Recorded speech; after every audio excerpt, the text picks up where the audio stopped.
Hello, I'm so excited to be introducing a new series that we're going to be doing each month where we are doing Cincy Uncovered, a look into local impact. We will meet up with different business owners, people that are making a difference, working for great organizations in the city of Cincinnati and Northern Kentucky, and learn a little bit more about them and their journey of what they've done so far and what they have left to do in their career. So today, I'm so excited for our very first guest to be Cody Hefner with the Cincinnati Museum Center.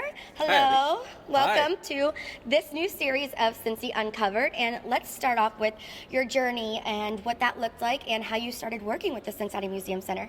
Yeah, I grew up going to museums as a kid. I grew up in a very small town, Neil Armstrong's hometown, actually. So that's fun for me. And my grandpa would take us to the Air Force Museum in Dayton all the time. And I loved history, I loved museums, so I always kind of wanted to work in museums. Eventually, I studied history in college, and I figured, great, I'll study history and I'll go be a museum curator.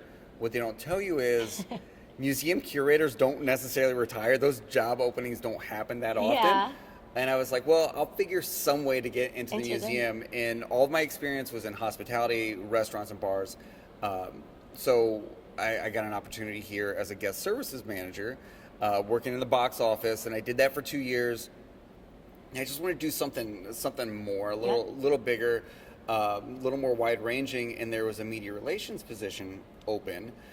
So I applied for it, and I interviewed our vice president of marketing at the time, was Elizabeth Pierce, who's now our CEO. And she goes, why are you applying for this? It's like, I want to do something more. I have no idea what this job is or what this role entails, is.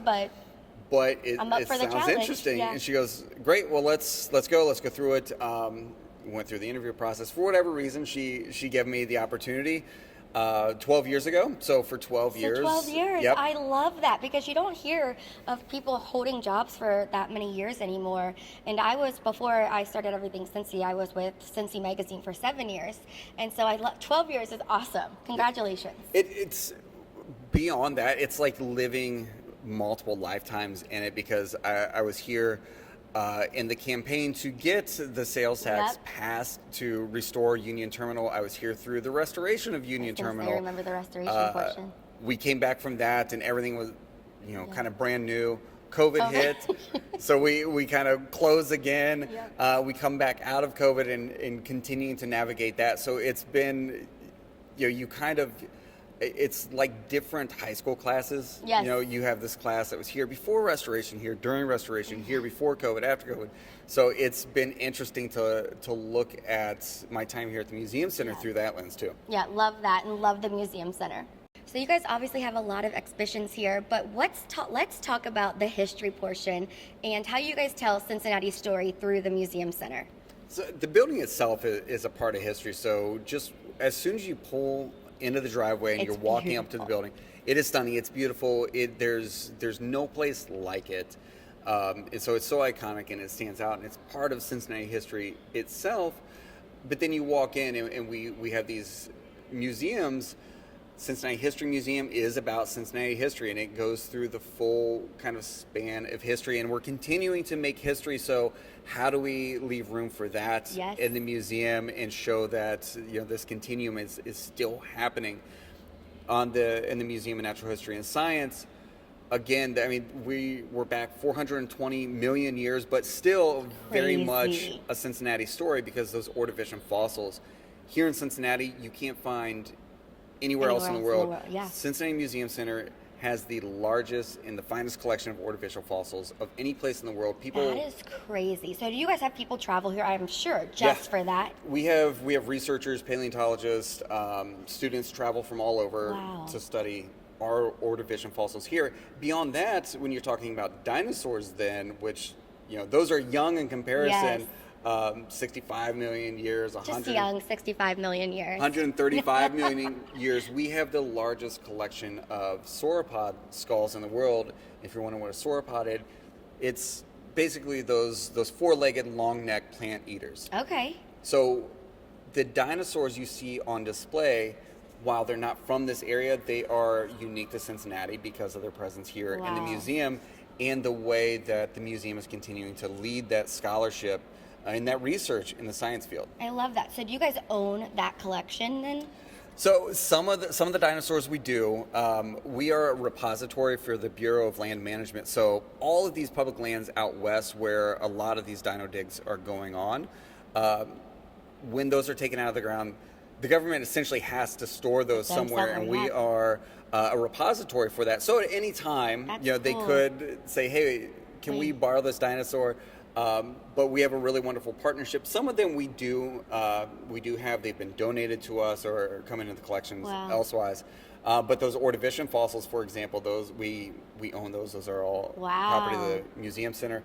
And every now and then we'll get orphan collections. So a university would say we're getting rid of our bird collection, our ornithology collection. And we say, hey, that's a great fit for us. We'll take it. So that happens every now and then. But our collection's overall 6 million objects. Wow.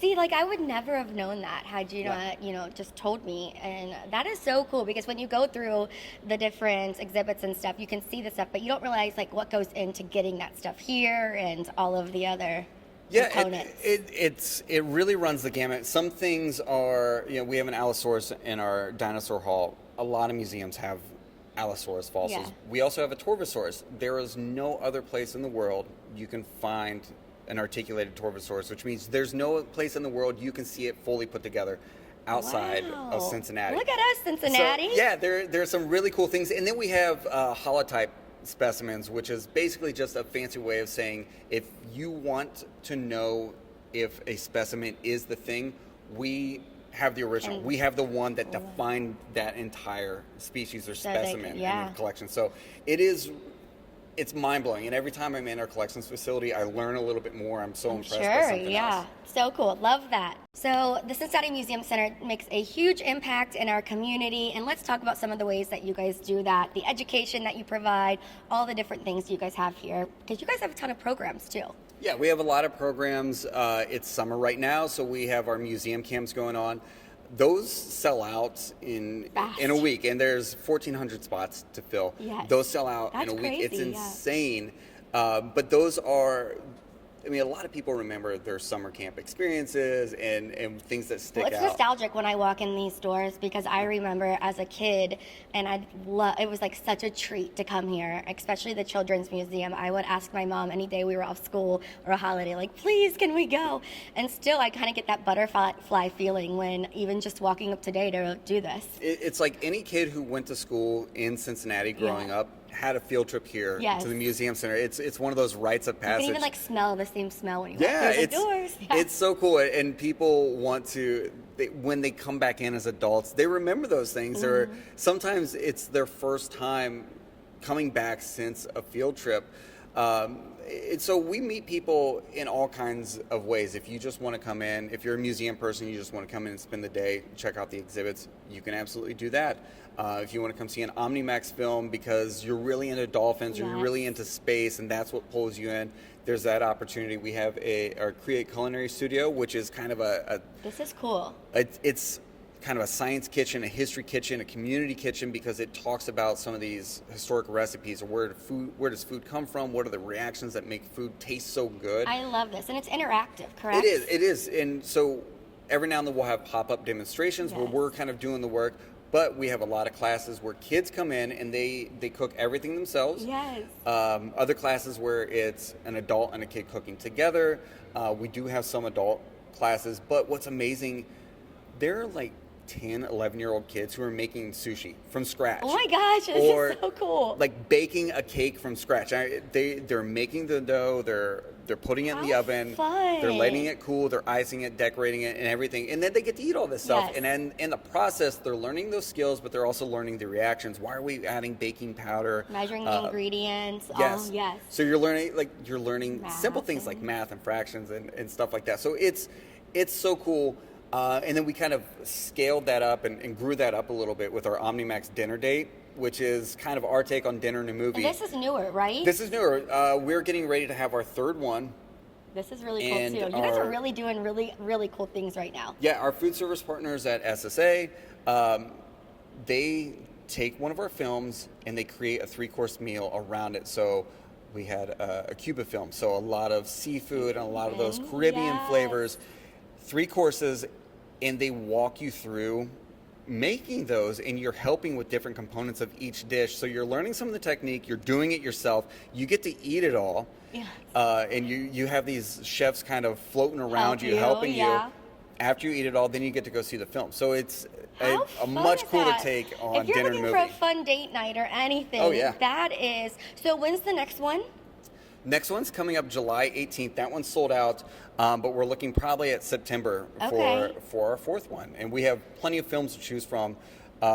Call of the Dolphins is our OmniMax film right now. I don't think we'll do one around that. We're going to eat a bunch of seafood. But it's crazy because they did one around backyard wilderness, so it was a lot of local foods and kind of foraging and mushrooms and things like that. National Parks Adventure is the one right now, so it's a lot of very American flavors. Like let's get some local fruits and vegetables, bison, stuff like that. So it's very clever the way they're incorporating these things. Love it. Love all the programming and all the things you guys are doing event-wise. Just so creative and really a fun time.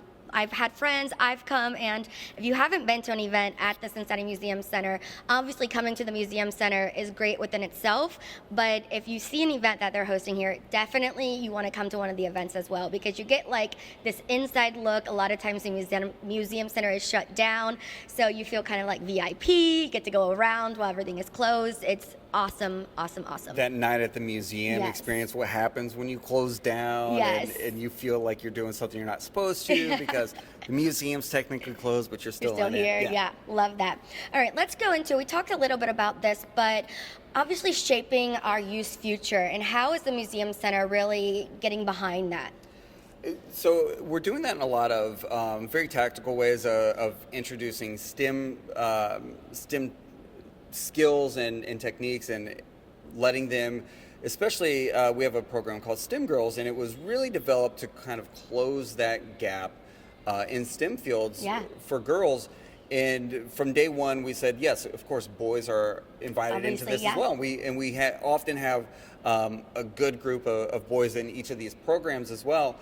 But we wanted to introduce them to female STEM professionals to say, this is what a chemist looks like. This is what a doctor looks like. A veterinarian looks like, because often kids grow up and young girls grow up and every time they go to the vet, it's a male or it's a male doctor, or they see these, rocket scientists are always men, things like that.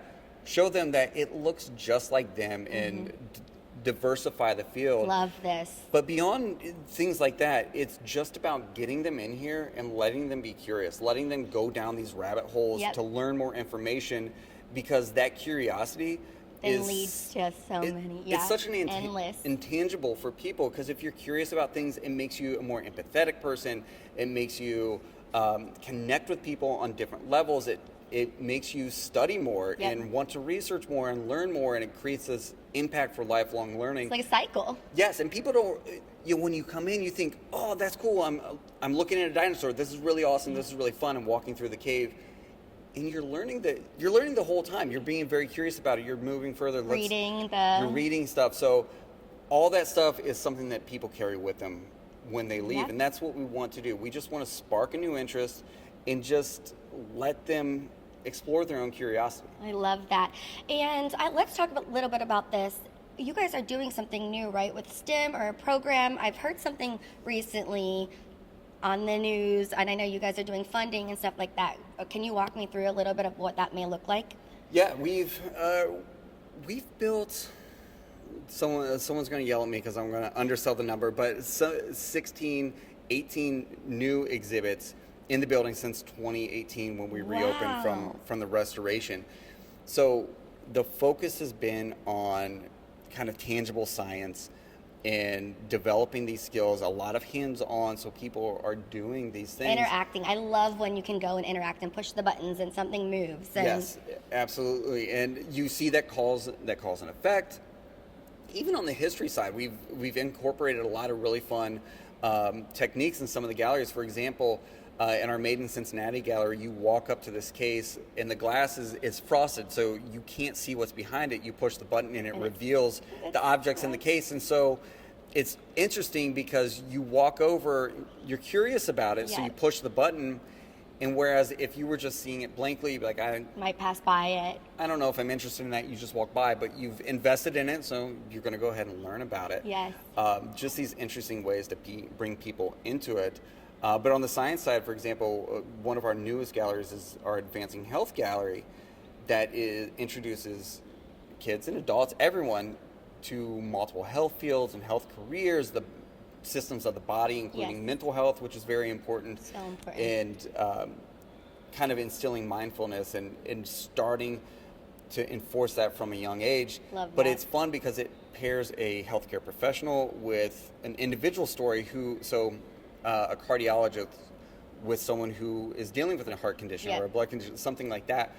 And it's helping people connect. And we've done a lot of research, and they've done a lot of research in the museum field of how boys and girls learn differently. And we're trying to develop these new exhibits and build them in a way that appeals to both, that speaks to both on those subtle levels, so we don't leave anyone behind and everyone feels invited in and is getting something from it. Love that. I love creative learning. I love hands-on. I think, a lot of kids can sit in the classroom and, have the teacher lecture and learn, but there's a lot of kids that don't do great just sitting down all day and like to be more hands-on and interactive. So I think what you guys are doing here is awesome on that front. We spoke about the fossils and all of that fun stuff a little bit earlier, but what is something else that people may or may not know about the Cincinnati Museum Center? I'll stick with the fossils. Okay. There are fossils in the walls of this building. Really? So you think about, what's really fun about Union Terminal, about Cincinnati Museum Center is, for some people they're two different things, for other people they're the same. Yep. So I think it depends on your generation. For a lot of kids who grew up visiting here, they see the building and they say, that's the Museum Center. Yeah. For people who are older than that, they say, that's Union Terminal. Yep. And they know the museum centers. And so it's interesting. Some people take for granted that the museum is here. It was not always the case. But in the marble, in the rotunda, there are fossils. Wow. In it.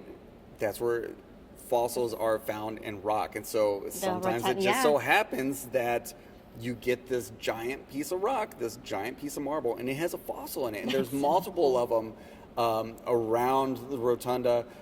There's one right by the front door, so as you walk in the building, turn around and check those columns because there's a great big. See them and you can Yeah, it's called an ammonite. It kind of looks like a nautilus. There's another one by the elevator that's near the OmniMax Theater, so that's really fascinating. And another thing that people probably don't know about Cincinnati Museum Center is we have a history library that anyone can come into. I had no idea. And do research. It's awesome. We have school groups that'll come in that do class projects where they're using the library to do research, and these are all first-hand sources. Right. And our library staff is so incredible and works so well for those students, for professional researchers, historians, writers, and amateurs who just come in and say, I'm curious about this topic and I want to look it up. They will help you find this material and do this research, and it's free. That's crazy. It's free and it's available. So check out the website, look that up, and you use the resources. Yeah, and you can search those online before you even come in. You can call in, you can email in and ask these questions, and they will have these documents ready and waiting for you. And it's such a unique experience to get to look at the real thing. Yeah. And to learn from that and to do that research. And we don't say, what are your credentials? What are you using this for? Right. We say, great, you're ready to learn. You want to do this research. You want to get into this history. Let's go. Love that. Love that. I think something else that is really cool to note is that you guys actually do rotunda tours as well. And I don't know if a lot of people know that. The rotunda is one of my most favorite places in all of Cincinnati. Again, I think I have that nostalgic feeling when I walk in, but it's just beautiful. The height, the art everywhere, I absolutely love it. And so walk me through, what does one of the tours look like? So the rotunda, when you walk in, it's 106 feet straight up. It's 180 amazing. feet between the museum entrances, so 180 feet wide. These great big, beautiful glass tile mosaics greet you as you walk in. These tours talk about the architecture of the building. They talk about the history of the building, when it was built, why it was built, how it's been used up to present day. Yeah. They talk about the artwork. They talk about the artists. They take you on the catwalk over the entrance, which is so cool. You go up. Yes, so you go up and you get to walk that catwalk. Over. That's and what's so cool. interesting about that, the Rookwood Ice Cream Parlor, that a lot of people are familiar with, that was a USO Troops in Transit lounge. It was the first one in the country in World War II where there was a USO lounge where troops already were going to be. So now if you travel on airports and train stations, there's usually a USO space. The first one was at Union Terminal. Wow. It was interfaith and it was integrated at a time when the country, the military, was segregated. So black and white soldiers did not serve together, but they could come into Union Terminal. Love this so much. And they could go into the USO lounge and be served equally. Love that. Well, also during World War II, which, by the way, 1 out of every 5 American service members passed through Union Terminal I'm during learning so World War much. II. This is so cool. That catwalk, which you get to go on one of these rotunda tours, was a nursery. What? So if families were following Yes. troops, or they were kind of like following them around the country until they shipped off, it was a nursery for babies. And there's some really cool photos of a man in uniform holding this baby next to a cradle on the catwalk. Wow. Oh my gosh. How cool is that? And you can go online to learn about when the Rotunda tours are. And you can also go on everythingcincy.com. But let's get back to talking about you. Sure. You've made a huge impact on the Museum Center. You've been here for 12 years. Is there a project or an accomplishment that you're most proud of?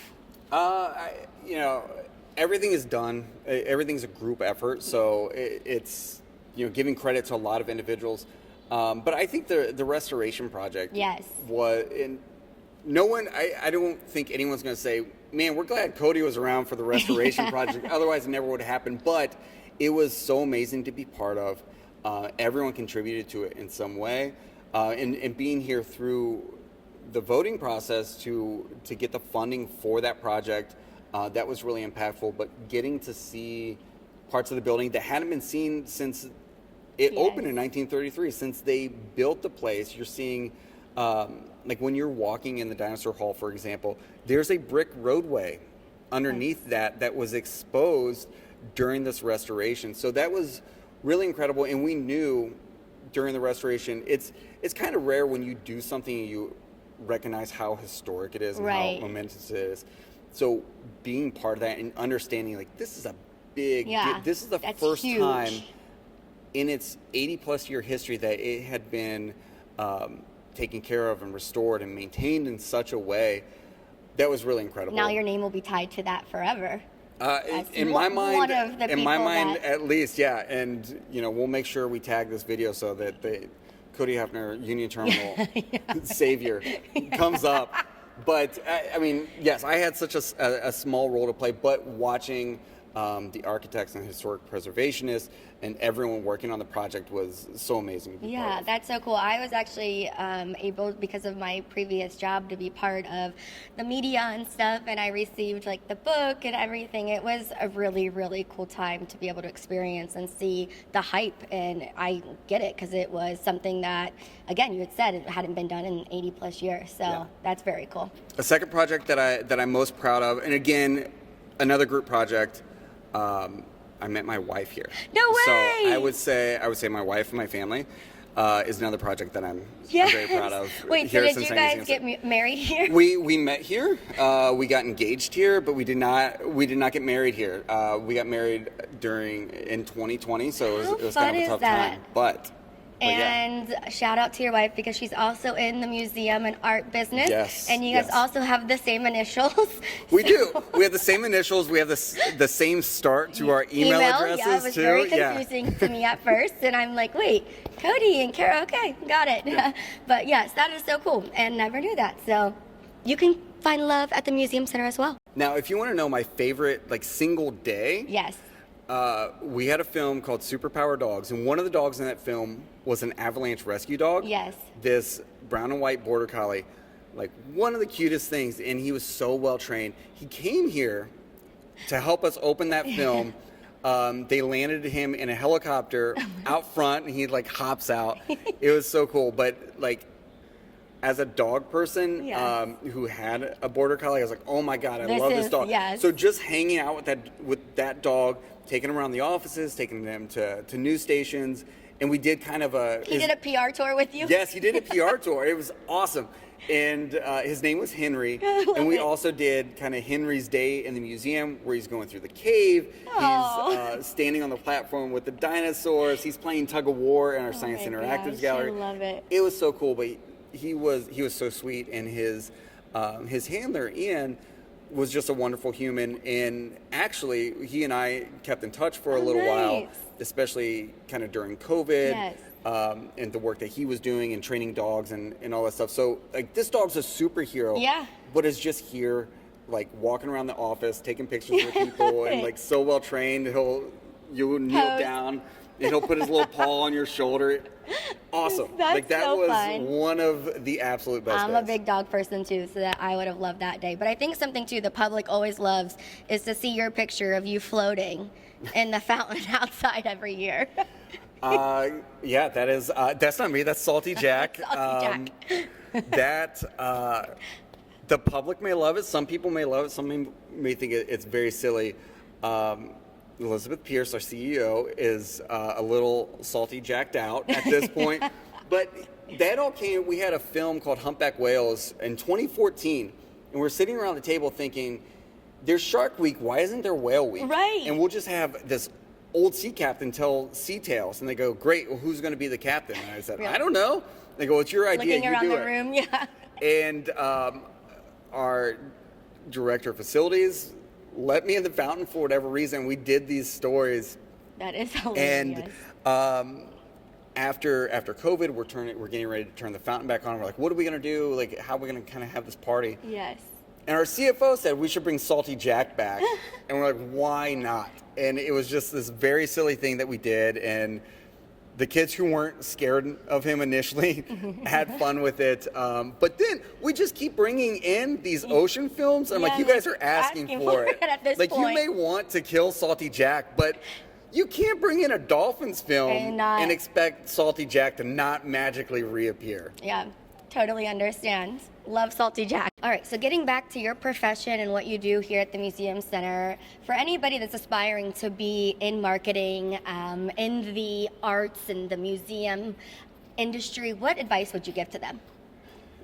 Be flexible. Sometimes the position finds you. Sometimes you grow into it. And I think what's wonderful about working in the arts and working in nonprofits are you get opportunities you would not have in other industries. A lot of corporate entities, these Fortune 500 companies, they're fortunate. They have a singular social media person. They have a singular digital advertising, like very carved out roles, which is great because you can really specialize and just knock that out. In nonprofits, you're kind of a jack of all trades, which I think is so great, especially if you're younger in your career, because you get to touch so many of those aspects. You may think, I really want to go into PR. And so you get into a nonprofit and you're doing a little bit of that. And then all of a sudden you're also responsible for the digital advertising, or you're responsible for fundraising, and things like that. And you're like, you know what? I really love this. And I'm good. It opens up these career pathways for you that you just wouldn't have otherwise. And I will say, yes, passion matters. You should care about the mission and what you're doing. But you have to work at it. Nonprofits, they're businesses like everything else. If you're an accounting major, if you're an accountant, museums need those. Right. We have accountants that work for us. We have coders. We have IT specialists here. We have every aspect. How big is the team? Cincinnati Museum Center has about 230, 250 individuals. Okay. So there are a ton of opportunities, and again, what's so wonderful about nonprofits, and what I love is people have a connection to you. People have been to Cincinnati Museum Center, so they instantly know, they have some feeling about where it is and what you do, and this is kind of selfish, maybe a little egotistical, but they have a different view of you in that moment because they connect you with it. The museum, and there was like, that must be so cool. Yeah. And it's also in those moments where you're like, yeah, it is. It is. You forget because it can be because it is a job. Yeah, And a lot of days it's just a job. Yep. And so it's nice when you kind of tag along with a school group, or you're walking through the museum randomly and you get to see these people really enjoying Smiling it. It and reminds engaging. you. Nonprofit and the arts, and especially in Cincinnati, I think for a city of this size, and Cincinnati's not small, but for a city of this size to have the cultural scene, the art scene that it does, Yes. is so incredible. So there are so many opportunities. And again, I think working in nonprofits, working in the cultural sector is, there's just so much potential Yeah. that other sectors aren't ready to offer. Right. Yeah, you guys all do such a great job here. We're so fortunate for the people that live in the city or people that are visiting Cincinnati to be able to come and visit such an amazing museum. So thank you. Thanks to everyone that works here for all the good things you guys do to make this one of the best places in the city. And let's end with this series. What is one word that you would say describes Cincinnati? I think potential. Oh, I love that. It's that shouldn't be construed as Cincinnati has potential to be so much more. I think it's the potential that Cincinnati offers people, Yes. because we talked about the art scene and the cultural scene. What about the universities? What about the education that you can get here? Culinary. Culinary, if you want to be a chef or you want to get into the culinary scene, so many opportunities Yes. to do that, so much potential to do that. The music scene, if you're an artist, so I think the potential that Cincinnati I love that. offers you, even just go home from a family perspective, from a personal perspective. There's so many opportunities. There's so much potential to go out to a brewery, to go to a different restaurant, to Yep. watch one of 3 professional Sports teams. major league sports teams here, plus a few really fun minor league teams. Yep. So Cincinnati, I think, potential. Yeah, I love that. That's a great answer. I've never heard somebody say that, but it resonates so well. All right, we're going to get into the quick 10 questions. Starting with the 10 quick Cincy questions. We got to start with one. Number 1, 3-way or cheese coney? Ooh, 3-way. All right, gotta love it or leave it? Love it. Favorite local brewery? Matry. Which neighborhood has the best vibe? Covington. Love Covington. Fountain Square or Washington Park? Washington Park. The best hidden gem restaurant in Cincy?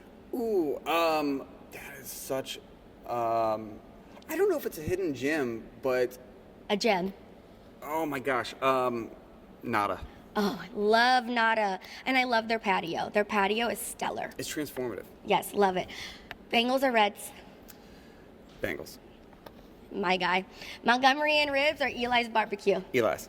Oh, I love Eli's too. What's your go-to Grater's ice cream flavor? Their birthday cake celebration one. The one that they just did with, was it a collaborated one? No, it was a few years ago when they celebrated their 150th. Oh, okay. Where it's got like actual frosting in it and Oh, wow. sprinkles. So It's- good. Other than that, s'mores. Ooh, I've never had either of those. I have to try them. And one thing every visitor should do while they're in Cincinnati. Come to Cincinnati Museum Center. That's right. Well, thank you guys for tuning in to the very first episode of this series, Cincy Undiscovered. And I'm sorry. Thank you for tuning in to the very first series, Cincy Uncovered, a look on local impacts. Thank you, Cody, and thank you to the Cincinnati Museum Center for letting us be this. No. Thank you to Cody, and a big shout out to the Cincinnati Museum Center. Bye.